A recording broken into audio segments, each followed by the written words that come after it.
A Idade Média não é como a gente pensa, eu falo muito disso aqui no canal, mas com certeza foi uma era brutal, onde a violência era usada para manter ou conquistar o poder. E é disso que a gente vai falar no vídeo de hoje. A gente vai ver as mortes mais brutais de toda a Idade Média. Mas antes, já sabe, marcha dando um like, se inscreve no canal, ativa o sininho e compartilha esse vídeo com os amigos. A primeira morte brutal foi a de João de Lanzu. João de Lanzu era um baixo nobre francês que fez a cagada de arrumar uma briga com um oficial da cidade em 1296. Ele sentou a porrada no oficial. Sabendo a merda que ia dar, ele fugiu o mais rápido que pôde, se escondeu numa igreja, mas não adiantou de nada. Os oficiais acharam ele, pegaram ele e o seu irmão, que teve a infelicidade de estar junto, e puxaram os dois pra fora da igreja pelos cabelos. Os oficiais da cidade então começaram um linchamento no meio da rua, batendo nos caras com a mão, com pau, com arma, com o que eles achassem por ali. Só que o pior disso, a galera que tava passando aproveitou e começou a bater junto, mano. Olha essa loucura, você tá passando, vê uns oficiais da cidade linchando dois caras e ao invés de pedir ajuda, falar que os caras estão abusando ali, não, você entra no linchamento.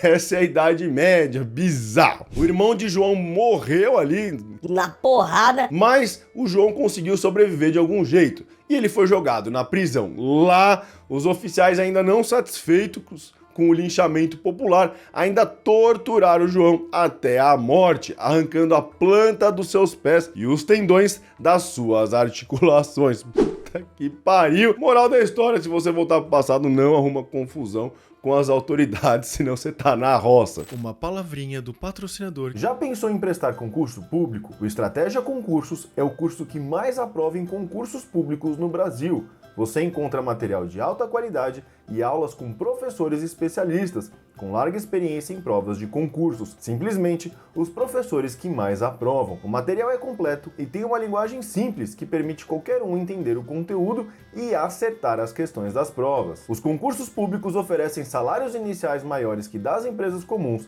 estabilidade e segurança, porque você não é demitido, além de carreiras promissoras. Existem muitas vagas públicas em aberto agora. Não perca essa chance. Estude com a Estratégia Concursos, o curso que mais aprova e alavanque a sua carreira. E nesse clima super legal de festa aqui que a gente tá vendo, bora pro segundo da lista, Simão de Almoráis. As execuções medievais eram as mais teatrais e mais desumanas possíveis. Isso porque cada execução era uma lição para a população, ou seja, não faz o que esse cara fez ou você vai ser o próximo. E na lista de exibições para o público, dois métodos ganhavam dos outros. O primeiro era pegar o indivíduo e enforcar ele até quase perder a consciência, mas para não desmaiar ou morrer, tirava ele da forca. Depois, ele era preso a um cavalo ou uma carruagem e era arrastado pelas ruas da cidade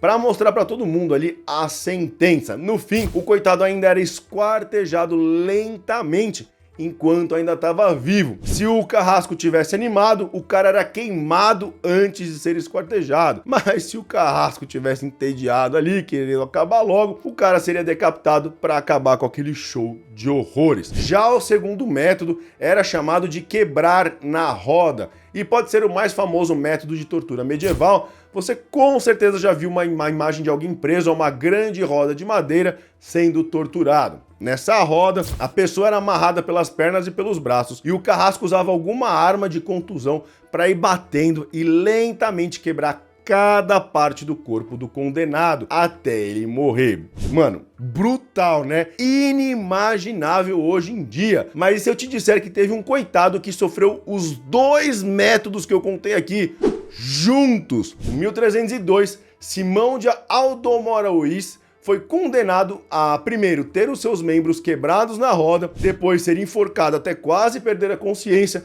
aí ele foi arrastado pelas ruas e, por fim, foi esquartejado vivo. Aí você pensa, mano, esse cara era um FDP, o cara era um assassino, um abusador, ele fez muita merda, ele matou inocente. Não! O cara foi condenado pela sua opinião política. apoiando um conde que queria governar parte das terras que ele morava. Cara, ele tava numa taverna, enchendo a cara, começou a falar das opiniões políticas dele, a população que era contra ficou puta, catou ele, arrancou ele da taverna e começou o martírio. Imagina, será que a gente vive na Idade Média ainda? Mas nem só a base da pirâmide sofria com essas desgraças brutais. Até reis e rainhas podiam ter esses finais horrendos. E em terceiro na nossa lista, vem a rainha Brunilda da Austrásia. Brunilda foi uma rainha do reino merovingio da Austrásia, que viveu entre o século VI e VII, governando por várias décadas e se tornando até amiga do Papa Gregório Magno, pelo seu grande trabalho na cristianização católica dos francos. Mas nem isso a salvou da ira do seu povo, porque ela era bem odiada por todo mundo, por causa do seu poder e do método que ela usava de coerção. E para derrotar essa rainha do mal, dois duques poderosos tiveram que se unir. Quando Brunilda finalmente foi derrotada em batalha, os nobres franceses se vingaram. Ela teve cada um dos seus 4 membros amarrados em um cavalo diferente, e quando os cavalos dispararam em galope, os membros foram violentamente arrancados do seu corpo. Mas os cavalos não pararam, eles continuaram e arrastaram os membros da rainha para os 4 cantos, norte, sul, leste e oeste, até onde o cavalo conseguisse cavalgar. Uma mensagem poderosa. Vamos para a próxima morte brutal da lista, em quarto lugar, ou em quarto na lista, não é uma ordem aqui, é o quarto da lista, a de Ugolino della Gheradesca. No canto 33 do Inferno da obra de Dante, Dante e Virgílio encontram 2 pecadores enterrados juntos, no mesmo buraco, os dois com apenas a cabeça para fora. Um deles é esse Ugolino, que tá roendo e consumindo a cabeça do outro para sempre. Claro que toda essa história não passa de uma invenção da obra de Dante, em seu Inferno de Dante, mas Ugolino realmente existiu, e o que aconteceu fez ele merecer o lugar na lista e no livro de Dante. Depois de ser acusado de trair a cidade de Pisa, na Itália, em 1288, Ugolino, o traidor, e seus filhos homens foram presos na Torre de Muda. Cara, não tinha perdão na Idade Média. Se você fizesse merda, você ia pagar, mas a sua família também.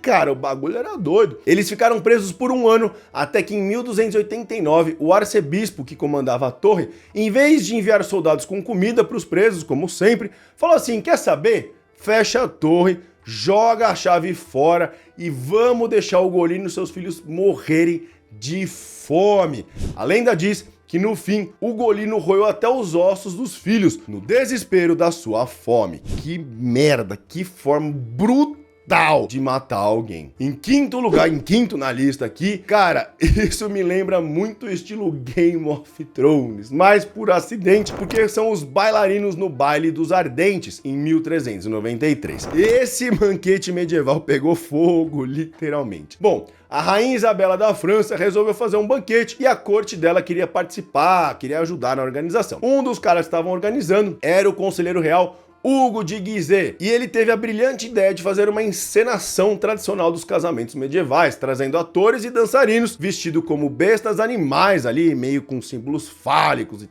tudo coisa sexual, para dançar e fazer uma performance artística. Mas a fantasia não era de Pikachu ou de Mickey, não, que nem a carreta furacão dançando lá. Os caras vestiram uma roupa de corpo inteiro, tipo um roupão, e nessa roupa foi passado alcatrão e resina para que assim eles pudessem colar pelagem de animais, penas, folha e todo tipo de coisa para parecer que eles eram monstros da floresta ali e tal, bichos bizarros. E para animar ainda mais essa doideira, eles ainda decidiram colocar o rei e o Carlos VI pra dançar junto com os caras malucos ali. Tava todo mundo dançando, o rei tava bebaço dançando lá com os atores junto e tal. Só que infelizmente, ou intencionalmente, o Duque de Orleans, que segurava uma tocha ali no meio, chegou muito perto de um ator e incendiou a sua roupa, que estava encharcada ali de cola inflamável. Ele demorou para perceber, o ator demorou para perceber que a sua roupa estava em chama, nisso ele passou a incendiar os outros atores, incluindo o próprio rei. Os dançarinos começaram a dançar pegando fogo no palco,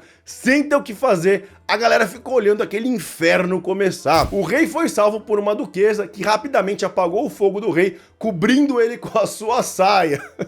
Ela apagou o fogo e começou outro, né? Um dançarino ainda que foi mais ligeiro se jogou num barril de vinho para apagar o fogo, mas 4 atores dançarinos queimaram vivos até a morte dançando em frente a uma plateia horrorizada com tudo aquilo. O próximo da lista, em sexto nessa lista aqui, já que a gente tá em clima de festa, vamos pro György Dózsa, da Hungria. Por liderar uma rebelião que falhou em 1514, Dózsa recebeu uma sentença que junta todos os métodos que a gente viu até aqui. Primeiro, como ele tentou dar um golpe ali na Hungria, e para zombar dele, que ele era um rei camponês e não conseguiu o que queria, Dózsa foi amarrado a um trono de ferro que foi lentamente aquecido por baixo, e logo depois uma coroa de ferro em brasa incandescente foi colocada na sua cabeça. Se isso não lembra Game of Thrones, eu não sei o que mais lembra. O cara queimando em um trono de ferro, enquanto uma coroa em ferro incandescente foi colocada na sua cabeça. E como se não bastasse toda essa tortura sádica e cruel, os húngaros ainda incendiaram um cetro que foi amarrado na sua mão pro cara segurar um cetro em chamas. Mas Dózsa era um cara casca grossa, ele suportou toda essa tortura excruciante por mais de 1 hora. Só que o pior estava reservado para o fim. Enquanto essa brutalidade acontecia, os húngaros estavam dando uma festa para o evento. Sim, o cara tava lá se fudendo e tinha uma festa com música, festividade e muita comida, literalmente. Para fechar o show com chave de ouro, o grupo de rebeldes que foi capturado junto com Dózsa foi solto na frente do Dózsa, na frente do seu líder, e eles foram obrigados a comer o cara vivo, enquanto ele tava lá vivo ainda. Então falou assim, mano, você vai comer seu líder que ele tá vivo, e se você não fizer isso, não comer o cara ali na frente de todo mundo, você vai ter o mesmo fim que ele. Cara, cruel demais, mas calma que piora. Depois de ser queimado por metal quente, comido vivo pelos seus antigos comparsas, ele ainda foi esquartejado no final, e as suas partes foram enviadas para os 4 cantos da Hungria, onde foram exibidas ao público como uma forma de mostrar que se você se rebelasse, aquele seria o seu fim. E por fim, isso me lembra muito, obviamente, a morte cruel, brutal e